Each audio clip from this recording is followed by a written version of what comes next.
Hello, this is Pulkit from exam idea classes. जैसे कि हमने पिछले लेक्चर्स में और अपने वीडियोस में हमने बात की थी, एग्ज़ाम आइडिया सिर्फ आपको पढ़ाने के लिए ही नहीं है। हम बहुत सारे सोशल्स जितने भी इश्यूज़ हैं हम उसको हमेशा उठाते आए हैं और आगे भी हम लोग उन सोशल इश्यूज़ को उठाते रहेंगे, क्योंकि इन सोशल इश्यूज़ के बारे में कोई बात नहीं करता और इन पर बात करनी बड़ी ज़रूरी है। तो आज का जो हमारा ये पूरा सेशन है वो कुछ क्लास 12th क्लास 10th के प्रैक्टिकल्स पे बेस्ड है। तो आज का सेशंस हमारे तरफ से जो है वो पूरे पेरेंट्स को, सबको और उनके बच्चों को, दोनों को साथ मिलकर बैठ के देखना चाहिए। आज का सेशंस बहुत ही इंफॉर्मेटिव और आपके लिए बहुत लर्निंग वाला होने वाला है। आज हम उन इश्यूज़ पे बात करने वाले हैं जो कि प्रैक्टिकल्स हमेशा से ही जितने भी साइंस के स्टूडेंट हैं उनके लिए एक बहुत बड़ा मुद्दा रहा है और मैक्सिमम जो स्टूडेंट्स हैं वो सारे प्रैक्टिकल्स को लेके बड़े परेशान रहते हैं। मैंने इतने साल के करियर्स में जब से मैंने पढ़ाना शुरू किया है उसमें मैंने बड़ी चिंताएं देखी हैं बच्चों को प्रैक्टिकल्स के बारे में वरी होते हुए। उन्हें हमेशा ये प्रॉब्लम्स रहती है, जब भी मेरे पास बच्चे आते हैं तो उनको हमेशा ये प्रॉब्लम्स रहती है कि सर अब प्रैक्टिकल्स आ गए, प्रैक्टिकल्स में हमें कितने नंबर मिलेंगे। तो इसके बारे में थोड़ी सी हम लोग बात करने वाले हैं और मैं मेरे साथ आज एक बहुत अच्छी पर्सनैलिटी है जिनको बहुत सारे एक्सपीरियंस हो गया, लगभग 25 ईयर्स पूरे टीचिंग करियर्स में हो गया है और उन्होंने कई स्कूल्स में पढ़ाया है और बहुत सारी जगह उन्होंने स्टडी करने के बाद, चाहे वो गवर्नमेंट संस्थाओं से जुड़े हुए हैं, प्राइवेट संस्थाओं से जुड़े हुए हैं, उसके बारे में उन्होंने बहुत सारी इंफॉर्मेशन उसके बारे में है। तो हम लोग उनसे आज बात करते हैं इस मुद्दे के बारे में। आप सब पेरेंट्स को और बच्चों को दोनों को ये वीडियो देखनी चाहिए कि प्रैक्टिकल्स के बारे में किस तरह से आपका सारे इश्यूज़ को हम क्लियर करते हैं। तो मैं बुलाना चाहूँगा, हमारे साथ हैं ललित सर आज। Please Lalit sir. Hello Pulkit sir. Hello sir, नमस्कार सर। कैसे सर? बढ़िया। तो सर आज का जो हमारा मुद्दा है थोड़ा सा हम बात करने वाला है प्रैक्टिकल्स के बारे में।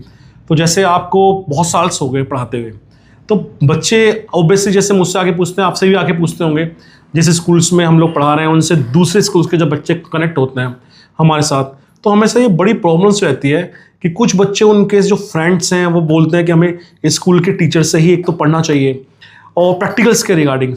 और ये मुद्दा इसलिए ज़रूरी है, एक बात मैं बड़ा क्लियर कर दूं, क्योंकि ये जो हमारा सेशंस है ये इसलिए नहीं है क्योंकि हम लोग कोचिंग चलाते हैं, कोचिंग से कोई रिलेशन नहीं है। हमारा मुद्दा सिर्फ यही है कि बच्चों को और पेरेंट्स को अवेयर होना चाहिए और यही प्रोग्राम्स नहीं है, हम ऐसे जितने भी लर्निंग प्रोग्राम्स हैं वो आगे चलाते रहेंगे।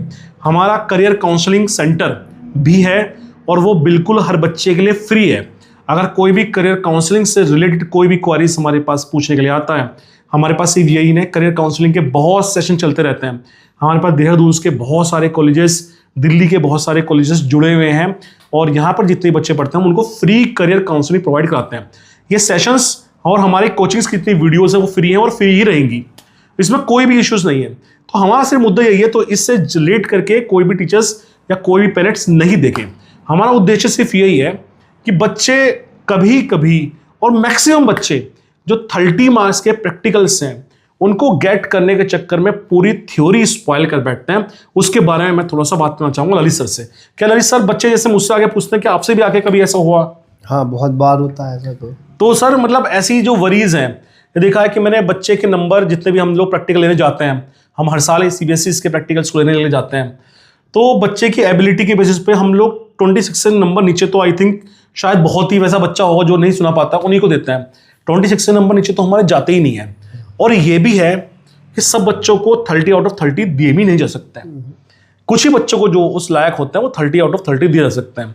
अगर मुझसे या आपसे ही कोई बच्चा पढ़ता है, सपोज करो कि कोई पूरी क्लास पढ़ती है, तो हम चाहकर भी उसको 30 मार्क्स तो दिए नहीं जा सकते। लेकिन कुछ टीचर ऐसे बहुत हैं, क्योंकि इस क्षेत्र में मैंने बहुत ज़्यादा देखा है।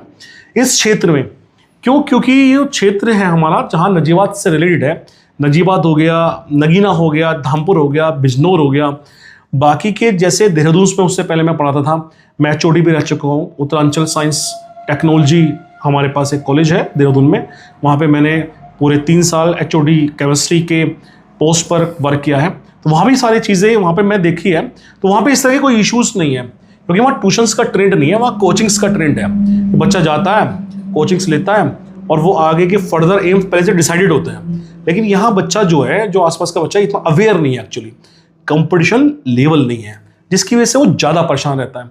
तो सर ऐसा मतलब क्यों है ऐसा कि प्रैक्टिकल्स का फोबिया क्यों है बच्चों के अंदर? एक्चुअली जहाँ तक मैं रीड करता हूँ कि पहले, अब से करीब 10-15 साल पहले तक भी इतना बच्चों पे ऐसा दबाव नहीं था जी इसके पीछे 2 रीज़न हो सकते हैं जी एक तो स्कूल का एनवायरनमेंट जी और एक पेरेंट्स। कुछ पेरेंट्स भी बच्चों के ऊपर जैसे सिर्फ उनका लर्निंग को दबाव ना रह के नंबरों का दबाव नंबरों रहता का है दबाव रहता है कि उनको लगता है कि भाई मेरे बच्चे के 97% आ जाएं, 95% आ जाएं। जी। उनको ये नहीं रहता कि एक्चुअली मेरा बच्चा सीख कितना रहा है, उसके कॉन्सेप्ट कितने क्लियर हैं। दूसरी बात, जो ये भी आप समझते हैं कि बहुत सारे बच्चे सिर्फ इस डर में कि मैं मेरे को प्रैक्टिकल में कहीं कम नंबर ना मिले, जी इस चक्कर में वो सही जगह पे ना पढ़ के जी। मजबूरी में ऐसी जगह पढ़ने पहुंच जाते हैं जी। कि डर है उनके मन में तो कि कहीं इस मेरे को 30 में से बहुत कम नंबर ना मिले। और आपने जैसे बताया कि प्रैक्टिकल में मोर और लेस सभी को अच्छे परसेंटेज मिल जाते हैं।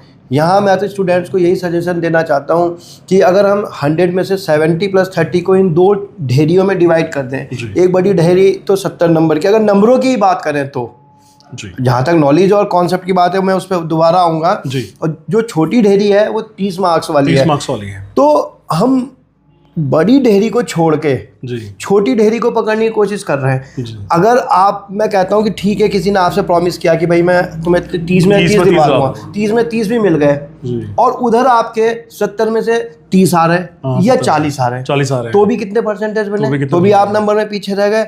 और मैं खुद बहुत जगह पे आज तक प्रैक्टिकल एग्जाम लेने गया हूँ जी। और ज़्यादातर मैंने देखा, अगर एग्जामिनर ने बच्चे को अच्छे नंबर दे दिए हैं जी। अपनी तरफ से, जी वो एग्जामिनर बच्चों को नंबर देता है उसकी परफॉर्मेंस के बेस पे, परफॉर्मेंस के बेसिस पे एग्जैक्टली ना कि बायसिंग ऑफ प्रिंसिपल और सब्जेक्ट टीचर। जी तो अगर उसको अच्छे नंबर मिल गए तो उसे अच्छे नंबर कम कोई नहीं करवाता है। कोई नहीं करवाता, हाँ, ये exactly। जरूर है कि स्कूल मैनेजमेंट ये कोशिश करता है कि उसके सभी बच्चों को अच्छे नंबर मिले, बिल्कुल। तो अब अगर आपकी नॉलेज अच्छी होगी तो आप वाइवा डेफिनेटली अच्छा दोगे। exactly। और भले ही 30 नंबर में वो डिवाइडेड है कि 8+8+ इतने मार्क्स के 2 एक्सपेरिमेंट हैं, प्रोजेक्ट है, ये है, रिकॉर्ड है, but main thing is that कि सारे प्रैक्टिकल के नंबर भी आपके सिर्फ आपके वाइवा में परफॉर्मेंस पे डिपेंड करते हैं। अगर आपने टीचर को वाइवा में रियली सेटिस्फाई कर दिया तो वो आपको 30 में से अच्छे नंबर देकर ही जाएगा। और वाइवा आप तभी सही दे सकते हैं जब आपके कॉन्सेप्ट क्लियर होंगे, जिसके लिए आपको प्रॉपर गाइडेंस मिला हो एक अच्छे टीचर से। सही कहा सर मैंने? नहीं, बिल्कुल। तो one thing is the main, तो मेन क्या आया? मेन कंसेप्ट ये है, जो बात निकल के आ रही है कि अगर आपके थियोरेटिकल कंसेप्ट सही हैं, मतलब जितने बार में हम भी जाते हैं, अगर कोई बच्चा हमें सही लगता है, जज सही होता है, वो सही आंसर्स कर रहा है, उसका वाइवा ठीक है, अगर मैंने उस बच्चे को 30 आउट ऑफ 30 दिया, 29 दिए, ऐसा कोई स्कूल नहीं होगा, ऐसा कोई मैनेजमेंट नहीं होगा जो खुद ही अपने बच्चे का रिजल्ट को गिराना चाहे। कभी नहीं। अगर आपके थियोरेटिकल सही है तो आप वाइवा भी सही दोगे और आपके नंबर ऑटोमेटिकली आएंगे।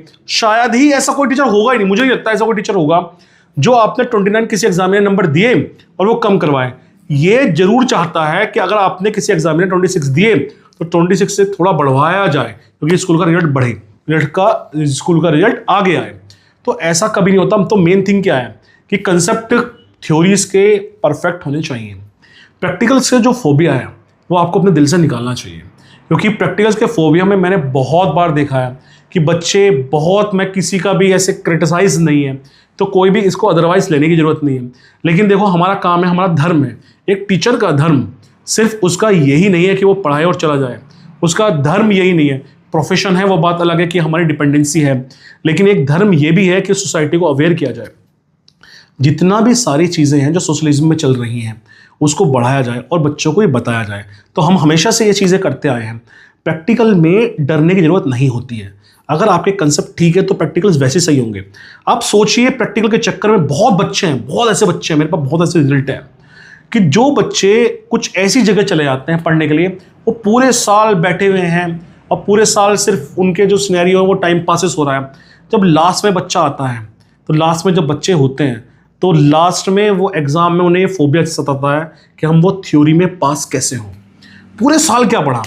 और उन टीचर्स को भी सोचना चाहिए एटलीस्ट कि अगर बच्चे पास हो रहे हैं, हम प्रैक्टिकल में किसी के लिए रिस्पॉन्सिबिलिटी ले रहे हैं, तो उनके बच्चे पढ़ाए हुए अगर फेल होते हैं तो वो बच्चों की फेल की रिस्पॉन्सिबिलिटी भी आपकी है कि वो क्यों फेल हुए, वो किस वजह से फेल हुए। तो वो बच्चे जो फेल हो जाते हैं तो ऐसे टीचर्स को ही फिर वो उल्टी सीधी बातें बोलते हैं, ऑब्वियसली, और वो टीचर्स की फिर वैसे रिस्पेक्ट भी नहीं होती है। हमारे पास ऐसे बहुत सारे सिनेरियोज हैं, तो इतने साल के करियर में मैंने ये चीज़ें देखी हैं। हमारे पास एक और सर हैं जिससे हम लोग बात करना चाहेंगे और जिनको काफ़ी साल हो गए उनको भी पढ़ाते हुए, और सब लोग आप जितने भी बच्चे होंगे वो परिचित होंगे। तो मैं बुलाना चाहूँगा सर्वोत्तम सर को। प्लीज़ 2 मिनट के लिए सर्वोत्तम सर आए हमारे पास।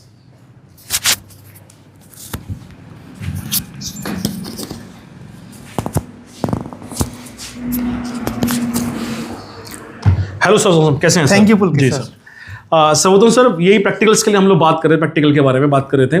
तो आपने भी यहाँ के स्कूल्स में ऑलमोस्ट मुझे लगता है कि नजीबाद के सब स्कूल्स में पढ़ाया है, जितने भी बड़े बड़े नाम्स हैं सभी स्कूल्स में आपने पढ़ाया हुआ। मुझे किसी स्कूल का नाम लेने की जरूरत नहीं है। तो आपने प्रैक्टिकल हर साल आप भी लेने जाते हो और आप कॉपीज़ भी चेक करते हो। आपने 10th की कॉपीज़ भी चेक की है, आपने 12th की कॉपीज़ भी आप चेक करते हो। तो सारे थियोरिटिकल और प्रैक्टिकल का जो इश्यूज़ है बच्चों के मन में हमेशा से रहता है। जितने भी साइंस के प्रैक्टिकल, और साइंस वाले बच्चों को डराया इसी बात पे जाता है, वो प्रैक्टिकल नंबर नहीं मिलेंगे। तो वो बात कितनी सच है कि क्या वाकई में ऐसा कोई बच्चा है आपकी लाइफ में अभी तक कोई आया जिसको 22 नंबर मिले हों, 20 नंबर मिले हों आउट ऑफ 30? ऐसा कभी आपने करियर में अब कभी आपने ऐसा नंबर दिए कभी? नहीं सर, पहला मैं आप hardly thankful to you Pulkit sir, जैसे आपने इतना अच्छा रिलेवेंट टॉपिक्स उठाया इस टाइम, क्योंकि स्टूडेंट्स के इस टाइम प्रैक्टिकल का ही मेन कंसर्न होता है। मैंने भी 6 से 7 साल पहले 6 से 7 बार as a CBSE SSC examiner appoint करता है आपको फिजिक्स का प्रैक्टिकल लेने के लिए जाते हो आप। और CBSE ने पहला तो डरने की क्या बात है उसमें, CBSE ने पूरा सिस्टमेटिक वे बनाया हुआ है कि भाई 7 मार्क्स के आपका प्रैक्टिकल है, 7 के 2 प्रैक्टिकल्स करने हैं आपको, लैब मैनुअल बनानी है 3 मार्क्स उसका है, 5 मार्क्स प्रोजेक्ट का है आपका, 5 मार्क्स का वाइवा है। अब आप 5 मार्क्स के वाइवा के लिए डरते हैं। वाइवा के लिए क्यों डरते हैं? क्योंकि आपका कॉन्फिडेंस लेवल, स्किल्स आपने देखा नहीं उधर 70 मार्क्स में। अगर आपने 70 मार्क्स में वहां भी अच्छा परफॉर्म किया होगा तो ऑब्वियसली आपका वाइवा अच्छा जाएगा। और कोई भी टीचर का कोई ऐसी दुश्मनी नहीं होती, एग्जामिनर भी आता है वो भी बेसिकली कभी नहीं चाहता कि बच्चे को कम नंबर दिया जाए। तो उसमें आप अगर वहाँ पे 70 मार्क्स जो आपका थ्योरेटिकल पोर्शन है वो अच्छे से करेंगे तो ऑब्वियसली प्रैक्टिकल आपका अच्छा जाएगा ही। बाकी लैब मैनुअल तो सब बनाती है वो टीचर, सारे बनाते हैं, तो आपको डरने की तो ऐसी कोई आवश्यकता है नहीं। फिर कोई भी स्कूल का टीचर से कोई स्टार्टिंग में भले से आपके साथ वो थोड़ा सा कर सकता है, लेकिन एंड टाइम में टीचर का जो दिल होता है वो बेसिकली माफ़ कर देता है। तो मेरी साइड से तो मैं यही कहना चाहूँगा, आप प्रैक्टिकल का डर छोड़ के अपने जो थ्योरेटिकल पोर्शन है उस पर ज़्यादा फोकस कीजिए, क्योंकि वही तुम्हें आगे बढ़ाएगा, वही मार्क्स देगा। प्रैक्टिकल के तो मिल ही जाएंगे, उसमें 1-2 नंबर से कोई इतना वेरिएशंस नहीं आता है, इतना कोई फर्क नहीं पड़ता है। अगर थ्योरी वीक है तो आप जिस पे आपको सर्वाइव करना है पूरी लाइफ, वो आप में से बहुत सारे बच्चे जो नीट के एस्पिरेंट हैं, आप में से बहुत सारे बच्चे जो जेई के एस्पिरेंट हैं, जो आगे आप अलग कंसेप्ट में आपको जाना है। अब वो जो इसको क्या बोलते हैं, हम टीचर्स की लैंग्वेज में इसको बोलते हैं पुराने पाप, कि आपने जो थ्योरेटिकल 11th नहीं किया, आपने 12th सही से कंसेप्ट को नहीं किया, तो आपने वो जो रूइन किया है ना, वही बेसिक नॉलेज आपकी फर्द हो जाती है। CBSE भी ऐसे बहुत सारे हर साल चेंजेस कर रहा है सिलेबस में। वो यही चाहता है कि एजुकेशन की क्वालिटी को बढ़े। हाँ, वो कॉन्सेप्चुअल बेस क्वेश्चन लेके आ रहा है, सारी चीजें लेके आ रहा है, MCQs केस बेस्ड स्टडी क्यों लेके आ रहा है? उसका ऑब्जेक्टिव है कि हमारा जो ब्रेन है वो जो ओल्ड लर्निंग पैटर्न था रटने वाला, उससे शिफ्ट होके थोड़ा सा ब्रॉडर सेंस में हो जाए, उससे बुद्धिमत्ता बढ़ेगी, इंटेलेक्चुअल पावर बढ़ेगी बच्चे की, तो थोड़ा सा वो जो चीजें हैं उन्हें सीरियसली या एक टाइप का स्किलफुल वे में लेता है। जी बिल्कुल। तो CBSE भी चाहता है कि एजुकेशन की क्वालिटी बढ़े, और वो बार बार प्रैक्टिकल्स के लिए बड़े कॉन्फिडेंशियल टीचर्स को भेजता है, जो भी अपॉइंट करता है उनको, कि बहुत ही ट्रांसपेरेंसी रहे और प्रैक्टिकल्स में किसी बच्चे के साथ भी अनफेयर नहीं हो, और होता भी नहीं है। जनरली मैंने कभी अपनी लाइफ में नहीं देखा कि 26 से नंबर किसी को नीचे दिए गए हो, मैंने अपने करियर में नहीं देखा है। और 26 भी मैं मानता हूँ कि सपोज कोई बच्चे में से 26 मिलते हैं, वैसे तो नहीं मिलेंगे। अगर आपका थ्योरी सही है, आप वहाँ पे जवाब देते हो, आप आंसर्स करते हो एग्जामिनर को, तो ऐसा कभी होगा नहीं। लेकिन अगर होता है तो इसके लिए रिस्पॉन्सिबल आप हैं, ना कि आपका टीचर। तो आपको जब बच्चे बोलते हैं ना, कई बार बोलते हैं, जब वो रिजल्ट देखते हैं, मेरे पास रिजल्ट लेके आते हैं, यार मेरे पास प्रैक्टिकल में इतने, वो प्रैक्टिकल नंबर देखता है 28 दिए, और थ्योरी में वो देखता ही नहीं है, तो रिस्पॉन्सिबल वो टीचर नहीं है जिसके पास आप जा रहे थे प्रैक्टिकल नंबर के लिए। रिस्पॉन्सिबल आप हैं, क्योंकि आपने थ्योरी के कंसेप्ट को नहीं किया। ऐसे सारे इश्यूज हम लोग उठाते रहेंगे, और आपके दिमाग में या आपके दिल में भी कोई इश्यूज है तो आप हमें कमेंट करिए। अगली बार हम उन्हीं इश्यूज पे बात करेंगे। हम जितने भी आसपास के हमारे जितने भी हम लोग करियर काउंसलिंग सेंटर भी हम लोग फ्री बिल्कुल प्रोवाइड करवाएंगे। और हम अगली बार सेशंस में प्रिंसिपल्स को भी इनवाइट करेंगे, जो कुछ प्रिंसिपल्स आएंगे और अपने व्यूज को रखेंगे आपके साथ। और मैं हार्डली एक बार और कहना चाहूँगा कि हमारा प्लेटफॉर्म भी आपको प्रैक्टिकल्स की सारी रिलेटेड मटेरियल्स हम लोग के पास अवेलेबल है। You can come and learn from us. हम सारे प्रैक्टिकल जो सीबीएसई के यहाँ पे कराने की पूरी कोशिश करते हैं और करेंगे आगे भी। तो किसी के मन में भी कोई डर है तो you can join us free of cost. Free of cost. Any charge. This is not any hardly charge. Only appreciate learnings. Okay, thank you so Thank much.